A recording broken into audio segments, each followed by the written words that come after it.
दोस्तों नमस्कार प्रणाम। हमारे चैनल में आप सभी का स्वागत है। दोस्तों आप लोग कैसे हैं? उम्मीद करते अच्छे होंगे, स्वस्थ होंगे, मस्त होंगे। दोस्तों प्रीति और सूरज की कहानी न्यू मोड़ पर लाके उन लोगों को खड़ा कर दिया आज।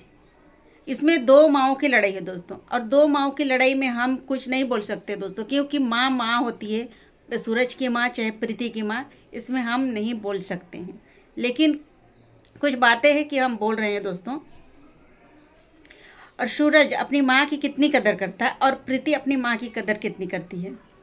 सूरज अपने माँ के लिए प्रीति को छोड़ सकता है, लेकिन अपनी माँ को नहीं। और प्रीति अपनी माँ को छोड़ सकती है, लेकिन सूरज को नहीं। क्योंकि सूरज को नहीं छोड़, क्योंकि वो मर्द है, उसकी शादी हो चुकी है। अगर उसको छोड़ देगी, लेकिन उसकी अगर दूसरी शादी हो जाएगी सूरज की, तो उसको कोई कहने वाले कुछ नहीं होगा।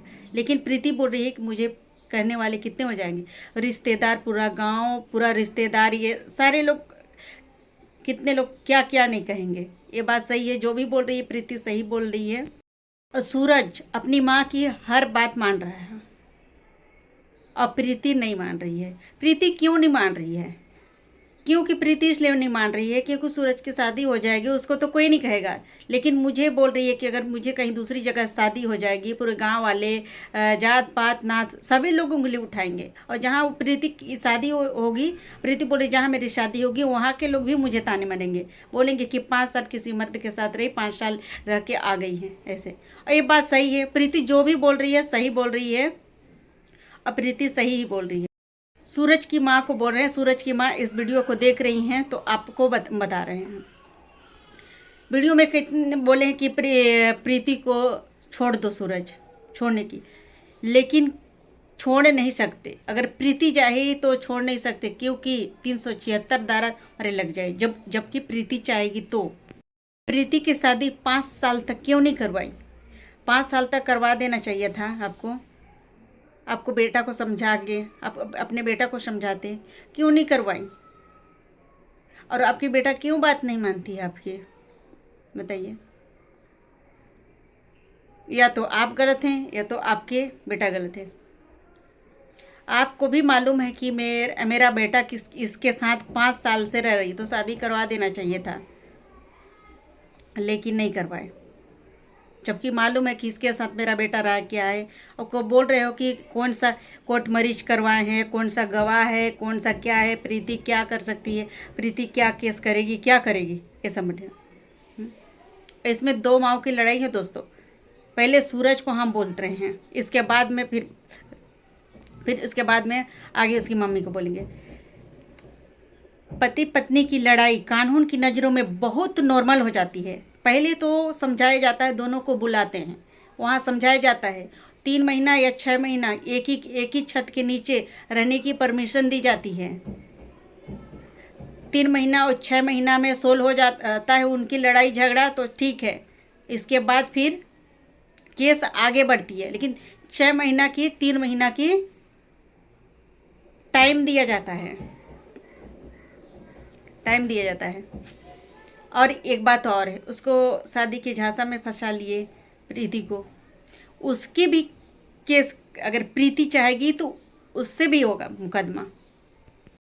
अगर किसी लड़की 5 साल चाहे 10 साल किसी मर्द के साथ है और उसकी शादी नहीं हुई है और उससे मुकर रहे हो, तो उसमें भी धारा 376 धारा लगेगी। क्योंकि 420 करके ना, शादी का झांसा करके फंसा के 5 साल 6 साल ज़िंदगी बिताना है, और उसके पैसे लेना, ऐठना, 420 करना, इतनी धारा लगेगी ना, तुमको पता नहीं चलेगा।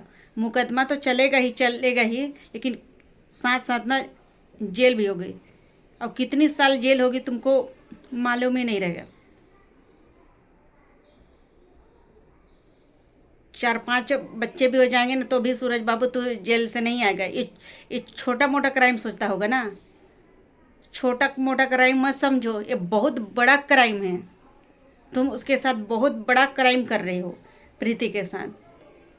तो इससे अच्छा सुधर जाओ। और पब्लिक किसके साथ में खड़ा होगी ये आप अच्छी तरह से जानते हैं। और पब्लिक में पूरा तुम्हारे बातों को मतलब पहले से ही रख दिए हो कि शादी करना है नहीं करना है, ये सारी चीज़ मीडिया वाले जानते हैं, पूरा पब्लिक जानता है। अब प्रीति की माँ भी जानती है अपने बेटे के बारे में कि किसके साथ रह रही है, किसके साथ सो रही है, किसके साथ रह रहा है मेरा बेटा, ये सब सारी चीज़ को तो पता था सूरज की माँ को। तो देखा नहीं आज तक, आज बड़े सवाल उठा रहे हैं प्रीति के ऊपर, प्रीति को छोड़ने की बात कर रहे हैं। तब तक कहाँ गए थे, तब तक कहाँ गए थे? और प्रीति एक तो अपनी मनमानी करती होगी, एक तो बात नहीं सुनती होगी न कुछ, लेकिन किसी ने अपने पता चले सिखाया ही नहीं होगा। सिखाया भी जाता है, छोटे भी रहते हैं लेकिन माँ को भी सिखाया जाता है, लेकिन सिखाए नहीं होंगे शायद, ये भी हो सकता है। और ये या तो पसंद नहीं करते होंगे उसको, प्रीति को तुम पसंद नहीं करते होगे। कितना ही उम्र हो रहा है उसका, उसका तो कोई उम्र ही अभी नहीं हो रहा है। मालूम नहीं था कि कौन मेरे बेटे के साथ रह रही है नहीं रह रही है, मालूम तो था ना। तो इससे अच्छा से अगर रहना है तो रह जाइए, और एक तो दूरी बना लीजिए। और कोर्ट कचहरी का चक्कर में रहोगे ना तो पूरी ज़िंदगी बर्बाद हो जाएगी दोनों तरफ, ऐसा नहीं है कि एक ही तरफ। तो इससे अच्छा से रहो और समझ जाओ, उसी में भलाई है। और जो प्रीति के माथे में तो कलंक लगी है, वो लगी गई है, वो बदनामी की लगी गई है, उसको तो बदनाम जगह कोई भी बोलेगा ही कि ऐसा है, 5 साल रही फिर उसको छोड़ दिया, फिर घर आ गई, ऐसे तो बोलेंगे। कितने सवाल बड़े, प्रीति का दूसरी जगह भी शादी हो जाएगी तो भी उसको बोलेंगे। बताओ, आज आज प्रीति बना दी बड़े, तो आज प्रीति को छोड़ने लगे। वाह, अब 5 साल रह गए, 5 साल शादी करते नहीं बना, आज क्या हो गया भाई, बताओ। तो भैया अपने अंदर बदलाव लाओ, ज़्यादा एटीट्यूड मत दिखाओ, अपनी भाषा लैंग्वेज जो बोल रहे हो वो सभी चीज़ को सुधारो, और दोनों अच्छे से रहो, उसी में सबकी भलाई है। ये ज़िंदगी नहीं तो बिखर जाएगी, कोर्ट के कचहरी के चक्कर में पड़ोगे ना पूरी ज़िंदगी भर सड़ोगे, पूरी ज़िंदगी भर सड़ोगे। तो इससे अच्छा समझ जाओ, समझ लो, आपकी माँ को भी समझा दो, और दोनों में समझ जाओ, उसी में बहुत अच्छा भले। तो दोस्तों कमेंट में आप लोग क्या राय देना चाहते हैं आप लोग ज़रूर दीजिएगा।